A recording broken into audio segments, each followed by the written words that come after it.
As you all know, Israel was brutally attacked, and what has followed has been unbelievable. We are watching history being made, and today we're going to talk about that. We're going to hear from the Prime Minister of Israel in his declaration of war, and I am going to give you a summary on how it is affecting the rest of the world, including the United States. Things are coming together, folks. Christ could come at any moment. It's time for us to wake up. The Bible told us to expect it. So let's get into it. All right, folks, let's get right to it. It has been an eventful week. And when I say eventful, I actually mean tragic. I'm just mind-boggled by the insanity that is going on in Israel right now. And I think what probably bothers me more, only second to the massacre that these animals have instituted, I think the only thing that bothers me more is the anti-Semitic sentiment that I continue to see all around the world. And some of the comments that we see being made, it is absolutely unbelievable. And I think that what we are watching and observing is absolutely reprehensible. And I want to give a bit of an update on things that are going on and how it affects the world. We are going to talk about countries in the region and how it's going to affect things. We'll talk a little bit about the geopolitics. What I'm going to share with you right now is a video of Netanyahu declaring war. I'll play this for you, and then we're going to talk a little bit about China. We're going to talk about, believe it or not, Azerbaijan, because that's very, very important when we get into the discussion of Armenia and what's going on over there, particularly some of the dynamics that involve Russia, Georgia, the Caspian Sea, the Black Sea, what's happening the northern coast of Turkey. There's a lot of stuff that's going on there, and of course, how it's going to affect Ukraine. So we'll talk about all of that. I think it's really important because you have to get to know the whole picture as it relates to what we know the Bible talks about is going to be happening in the future. And I just think that all of this stuff settles in. So we'll start off, as you guys know, none of you are living under a rock. You know what's been happening in Israel. You know how absolutely ugly it is. Let's hear from Benjamin Netanyahu talking about this. It'll be about a 1.5-minute clip.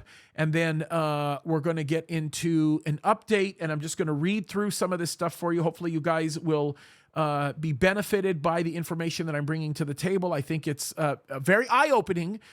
If you have not done so, I highly recommend that you go to the video that I did yesterday where I exposed Hamas and talked about their charter, dealt with a bunch of other things. We went over the speech of the President of the United States and discussed a couple of other very critical areas that are affecting Israel right now. And the biblical implications of all of this are pretty, it's just unbelievable. It's pretty amazing. So let's take a look at this. I'll offer up some commentary on this. We'll talk about Saudi Arabia. There is a very unique aspect of Saudi Arabia that we have to stop and consider, which I think is also very, very important. And there are some things, of course, coming out of Riyadh that we've been talking about. We're going to continue to talk about. We'll talk about the UAE, Iran, the Persian Gulf, all of the things that have to do with all that. So let's do this. We may actually break this video up in a few because there's so much to go over, but we will we will talk about some of the basics. So let's start with the Prime Minister of Israel talking about this issue of war. Here we go. Israel is at war. We didn't want this war. It was forced upon us in the most brutal and savage way. But though Israel didn't start this war, Israel will finish it. Once the Jewish people were stateless. Once the Jewish people were defenseless. No longer. Hamas will understand that by attacking us, they've made a mistake of historic proportions. We will exact a price that will be remembered by them and Israel's other enemies for decades to come. The savage attacks that Hamas perpetrated against innocent Israelis are mind-boggling, slaughtering families in their homes, massacring hundreds of young people at an outdoor festival, kidnapping scores of women, children, and elderly, even Holocaust survivors. Hamas terrorists bound, burned, and executed children. They are savages. Hamas is ISIS. And just as the forces of civilizations united to defeat ISIS, the forces of civilization must support Israel in defeating Hamas. I want to thank President Biden for his unequivocal support. I want to thank leaders across the world who are standing with Israel today. I want to thank the people and Congress of the United States of America. In fighting Hamas, Israel is not only fighting for its own people, it is fighting for every country that stands against barbarism. Israel will win this war. And when Israel wins, the entire civilized world wins. Pretty heavy stuff. And I want you to notice that at the end of that, he thanked President Biden for their unwavering support of Israel, at least in this particular context. The thing that I think is really unique about this and somewhat ironic is the fact that President Biden is the one amongst many in his administration that helped to contribute to this, especially with how they've been funding Iran and how Iran is the primary funder of everything that we're seeing happening with Hamas and, of course, Hezbollah to the north, which there's more on that to come. There's a lot of things that are happening there. Undoubtedly, we are looking at potential scandal with the Biden regime, which is why, of course, I think the Biden regime was so active in sending the carrier group out to the Mediterranean. By the way, they're sending them out to the Mediterranean and not sending them out to the Persian Gulf, which of course creates a very interesting aspect of all of this that we have to focus on, because the Mediterranean position of the United States and a full carrier group, specifically in the area where we think they're going to be landing, is something that has a multifold purpose in it. First of all, understand there has been a lot of destruction on the reputation of the Biden regime because of their very open and adamant support of Ukraine. The reality of it is Ukraine is pretty much lost. Russia has won their position. They've done what they set out to do in creating the security belt that they needed to, that is just north of Crimea, and that whole belt that kind of leads into protecting that. They've managed to basically now secure that. Even if NATO, swears up and down that they're going to expand and even tries to expand, there's a lot of people right now that are second guessing the obligations set forth in Article 5, and they're probably not going to even follow that anyway. NATO is falling apart. So it's not politically expedient right now to be supporting Ukraine. Of course, this is on the heels of people beginning to find out that Zelensky has been murdering Christian priests like crazy. He has murdered a lot of his political opponents. That's not a good look when you're talking about defending freedom. And there's a lot of other critical issues that kind of go along the ground with that. Of course, we could go back and tackle at another time. So the most significant issue related to the carrier group being sent out to the Mediterranean not only centers around an additional security position with respect to Russia's reach over the Black Sea and across Turkey into that portion of the Mediterranean where borders Greece, but it also plays a massive role in being able to establish a position with respect to their proximity to Syria. And then, of course, what that does overall is it creates a condition by which the president of the United States is able to quietly distance himself from his association with Ukraine. So that becomes a pretty important issue and something that we need to pay attention to. And I do think that the Biden administration will go out of their way to get in Congress's face about giving more money and more support with respect to that. Now, the problem is you've got a question that's arising with America's military readiness, because again, we're not like stopping and regrouping to be able to protect the homeland. What we're actually doing is now we're stopping and we're regrouping to be able to put more missiles in the hands of the Iron Dome system in Israel to be able to defeat these types of issues. More on that to come. There's a lot happening that's there. Now, in the middle of all of this, the politics of the United States being in the Mediterranean, at least holding a position that's more aggressive with the full carrier group, has a lot of implications on the northern border of Libya and, of course, the northern border of Egypt. Why is that? Because the northern border of Libya and Egypt, and there's lots of other northern countries that have northern borders that touch the Mediterranean, but in this particular section, we want to talk about Libya and Egypt. Now, Egypt is consequential for a series of reasons. We understand that, and there's a lot of issues even related to trade that comes out of the Red Sea in through the Suez Canal, which connects into the Mediterranean. That issue is significant and it is very important, but those things are kind of obvious. What might not be so obvious is what started, of course, in Benghazi many years ago, where you had a Clinton-controlled State Department, and what we created over there in Libya was, in essence, what caused the effect of the assassination of Libya's leader. Now, in doing so, it radically destabilized the region. By the way, we had something similar to this happen in Egypt, in an area that we would say in Arabic called Shawara Tahrir. Of course, it's called Freedom Square, and this is what had Mubarak Barbaric removed from his position, which, by the way, created for even a more significant variable for instability in the region, because what came in Mubarak's place is the Islamic Brotherhood, who, of course, are very closely tied with Hamas. So Egypt's involvement right now with what's happening in Israel can become very complicated, especially as you approach the Sinai into Sharm el-Sheikh and those areas that sort of border Jordan and, of course, the southern border of Israel. Also, with Libya, being the fact that Libya had that situation happen, it rose sort of the tides for a civil war. Russia is a massive part of that civil war. When they take control over Libya, and they will, I can promise you that that will provide a way for them to carry a major position in the southern Mediterranean Sea, which of course creates some concern for people that are in Italy altogether, right? People in Greece. Turkey will have some issues with it, not for the obvious reasons, but because of the fact that this now will strengthen Russia's position in twisting their arms to do what they need to do with the land bridge concern that existed between Syria to the south into the northern border of Syria into southern Turkey. So there's a lot that's going on there, and they all are very significant things, all while Saudi Arabia is having to keep a very open eye on things that are happening in areas related to the Red Sea, which, by the way, there's still plenty of Russian assets in the Red Sea, particularly at the port of Sudan, that a lot of people don't necessarily think about. There are some interesting politics with the southern tip of Yemen. So when I talk about the southern tip of Yemen, I'm talking about the southwestern portion of Yemen, which if you hopped across that pond, you'd be into Djibouti, which creates some really interesting implications as you approach the Gulf of Aden. And I bring up Yemen because of the presence of the Iranian proxy that sits there,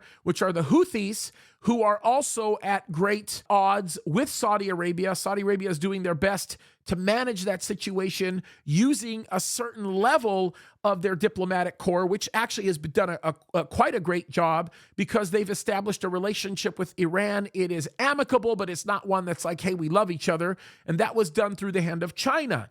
Now, China becomes complicated because China's beginning to talk to us about the fact that they are bragging about enforcing their laws in other countries. This is something that just came up.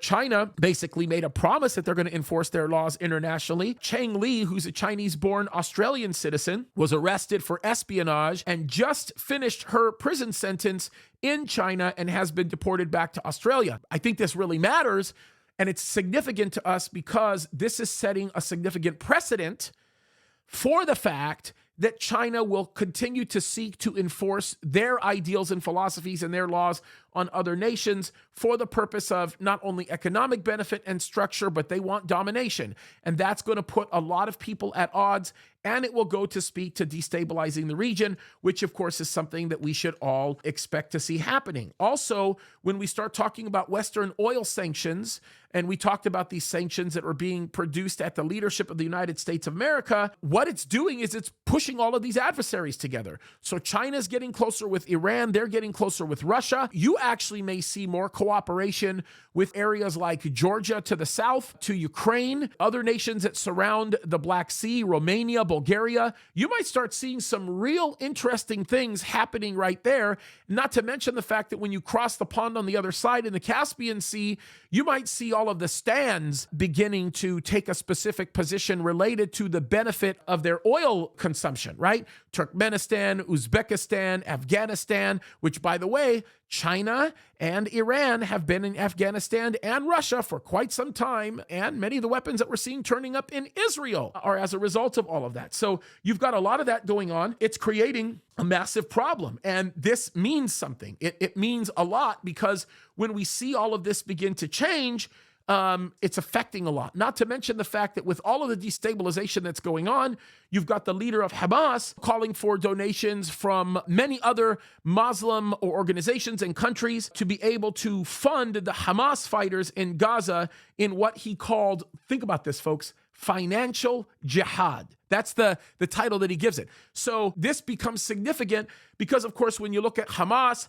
Hezbollah, and Iranian intelligence services, they have a significant presence in the United States. People don't necessarily recognize that. And then with all of these people that are illegals that have been coming from the southern border, it is very, very likely that we have a series of sleeper cells here in the country. Hezbollah is involved, we know, in the movement of narcotics, just like the cartels are. And yes, there's a lot of movement of narcotics in South America by Hezbollah. They're very active in the tri-border area between Argentina, Brazil, Paraguay, and of course, Mexico. So this is a very real thing. And so what they're doing is, and by the way, as many of you know, they're trading things like opiates and all that kind of stuff. And it really affects everything in general overall, right? And I think that this is something that we have to pay attention to, because if we don't, our nation's security is at risk. And by the way, I just think it's at risk as a whole. This, of course, is as the Israeli Defense Force is preparing for another ground offensive into Gaza. As a matter of fact, by the time you watch this video, they will probably have done that. What Yoav Gallant is talking about is he says that they are near already the border, if not already there. And his quote is this. Let me read this to you. He says, Hamas wanted a change and it will get one. What was in Gaza will no longer be. And so they're making that promise. They're going to keep that promise. Russia, by the way, this is very interesting. Russia launches a final offensive in the Donetsk region, which I think you guys have already heard about. There's been a lot of conversation there. And that, of course, is going to matter to us significantly because this is key terrain that they are actually winning over. And Ukraine, with the advancements that Russia is making in Ukraine, they're done. There's no longer going to be the type of flashpoint that's going to end Russia's dominance in that area. And I think that what's going to end up happening and make things worse for Zelensky is what's happening with Hamas and Israel is going to become a tool for people to slowly walk away from what's going on in Ukraine. So the world is in upheaval. We see that. It's happening everywhere. We're watching it. The reports are astounding. Every single intelligence report that I get coming my way is mind-boggling, but it shouldn't surprise us, because the Bible gives us a series of prophecies and insight as into what's going on. We know that naturally we've got a couple of things that are lined up to happen. We've got the destruction of Damascus. Is that going to happen prior to the rapture or during the time of the rapture or right after? We don't really know. I think Ezekiel 38 happens after we're raptured. And I think that's very interesting. Right now, Ezekiel 36 and 37 is happening as we speak. So we have those things that we know are sort of kind of gathering around, and what happens there is going to be absolutely significant. I think that it's probably worthwhile to show you this map, bring it up, and just talk to you about it again. Again, I thank God for Andy Woods. He put this together, and there's a lot of great materials and resources that Andy has. But let me show you this picture here. As you can see with this map, we see some of the nations that will be attacking Israel, right? We've got many of those nations named here in the map, but the Bible says that God will eventually protect Israel, and he says that in Ezekiel 39 because he's going to be dealing with Israel directly, which is why we have that indicator that that's going to be after the rapture. So there's a lot of stuff happening right now, a lot of discussion about Damascus. Israel for the last several months now, maybe longer than that, have been targeting assets in Damascus International Airport. They've been bombing many of those assets because those assets contain bombs and weapons in order to destroy Jewish lives. And so they've been defending themselves in that range, and Russia's been letting them do that. So there's a lot of interesting stuff that's going on here. We are definitely in that time and day. I just thought I'd give you guys a little bit of update on everything that's happening. Hopefully that's useful for you guys. I've got more coming for you. Sunday, we've got a special video coming up. And then, of course, Monday, we'll try to wrap everything up. And then Tuesday, we've got a great live video again with David Tall, where we're going to be talking about all of this and updating everybody on the current status of what's happening on the ground. So love you guys. Keep fighting the good fight and honor God. Why? Because he can come back at any moment, right? The Lord can rapture his church at any moment. Let's wake up. Christ is coming. All right. God bless you guys.